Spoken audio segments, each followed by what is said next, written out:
آخر کار الہام کی اور سیحان کی ملاقات ہو ہی جاتی ہے۔ الہام اسی گیسٹ ہاؤس میں آ جاتی ہے جہاں پر سیحان ابھی رہ رہا ہے۔ سیحان جب الہام کو دیکھتا ہے تو ہکا بکا رہ جاتا ہے، اور الہام بھی جب دیکھتی ہے سیحان کو تو وہ بھی ہکی بکی رہ جاتی ہے، کیونکہ الہام سیحان کی ہی خاطر مری آئی ہوئی ہے اور وہ سیحان سے ملے بغیر نہیں جانا چاہتی تھی۔ سیحان کو ایسا لگتا ہے جیسے ایلف زندہ ہے۔ وہ اس کے پاس دوڑا دوڑا جاتا ہے، اس کا ہاتھ پکڑ لیتا ہے اور کہتا ہے کہ ایلف تم یہاں کیا کر رہی ہو؟ کہیں میں خواب تو نہیں دیکھ رہا تم زندہ ہو؟ جس پر الہام ایک دم سے شاکڈ ہو جاتی ہے اور بالکل بھی نہیں بتاتی کہ وہ الہام ہے، بلکہ اب وہ اپنے آپ کو ایلف ہی تصور کرواتی ہے، کیونکہ سیحان کی آنکھوں میں جو اس نے محبت دیکھی ہے اور جو تڑپ دیکھی ہے ایلف کا نام لے کر، وہ اس کو خراب نہیں کرنا چاہتی۔ وہ کہتی ہے کہ ہاں سیحان میں واپس آ گئی ہوں، میں زندہ ہی ہوں، میں تمہارے گھر والوں سے جان بچا کر بھاگ گئی تھی۔ اب یہاں پر الہام نے بہت بڑا جھوٹ بول تو دیا ہے کہ وہ ایلف ہے، لیکن اب اس کو یہ بات سمجھ نہیں آ رہی کہ وہ سیحان کو کس طرح سے بتائے گی کہ وہ جھوٹ بول رہی ہے، بلکہ وہ تو ایلف کی اپنی ہی بہن ہے جس کا نام الہام ہے۔ جبکہ دوسری طرف بات کر لیتے ہیں غازی یوسف کی، تو غازی یوسف نے یہ پلان بنا لیا ہے کہ وہ الہام کو اس طرح سے نہیں پاکستان میں رہنے دے سکتا، یا تو الہام واپس ترکی چلی جائے یا تو پھر الہام کو جان سے ہی مار دیا جائے گا۔ لیکن دوسری طرف زکریا کی بات کر لیتے ہیں، تو یہاں پر زکریا بہت بڑی غداری کرنے والا ہے۔ زکریا اب غازی یوسف کے کمرے میں جاتا ہے اور اس کو یہ کہتا ہے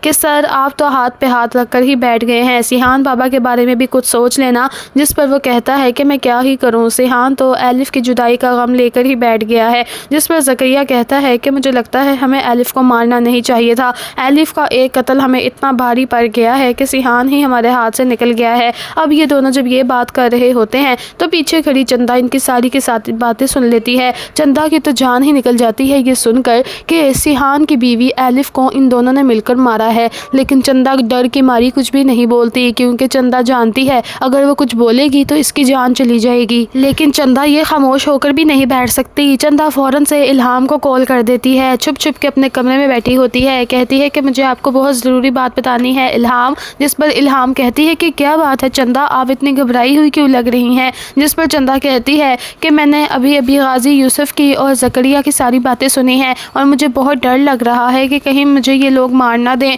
اسی سے پہلے میں آپ کو سب کچھ بتانا چاہتی ہوں کہ ایلف کو غازی یوسف نے ہی مارا ہے۔ جس پر ایک دم سے چندا کی کال ڈراپ ہو جاتی ہے، الہام کی تو جان ہی نکل جاتی ہے یہ سن کر، کیونکہ الہام کو تو یہ لگتا تھا کہ شاید اس کی بہن کا کسی اور نے قتل کیا ہے اور غازی یوسف پردے ڈال رہا ہے، لیکن اس کو کیا ہی پتا تھا کہ غازی یوسف نے اپنے ہاتھوں سے اس کی بہن ایلف کا قتل کیا ہے۔ اب تو یہ سراسر پھانسی ہی چڑھے گا، لیکن اس کو یہ بات سمجھ نہیں آ رہی کہ یہ سب کچھ کیسے ہوگا۔ جبکہ دوسری طرف اب الہام کی اور سیحان کی لو سٹوری سٹارٹ ہونے والی ہے، کیونکہ اب سیحان کو اپنی محبت بچھڑی ہوئی مل گئی ہے اور اب کی بار وہ الہام یعنی کہ ایلف کو کھونا نہیں چاہتا۔ وہ بے حد اور بے تحاشا محبت کر بیٹھا ہے اس سے، کیونکہ وہ ایلف سے دنیا میں سب سے زیادہ پیار کرتا تھا۔ لیکن دوستوں کیا ان دونوں کی شادی ہو پائے گی، یا تو پھر یہ ڈرامہ ایسے ہی ایڈونچرس ہوتا چلا جائے گا؟ یہ میں آپ کو سب کچھ بتاؤں گی ڈیٹیل میں، لیکن آج کی ویڈیو میں نہیں بلکہ نیکسٹ ویڈیو میں۔ یہ ایک پریڈکشن ویڈیو تھی، ہو سکتا ہے کہ ڈرامہ کی سٹوری تھوڑی ڈیفرنٹ بھی ہو جائے۔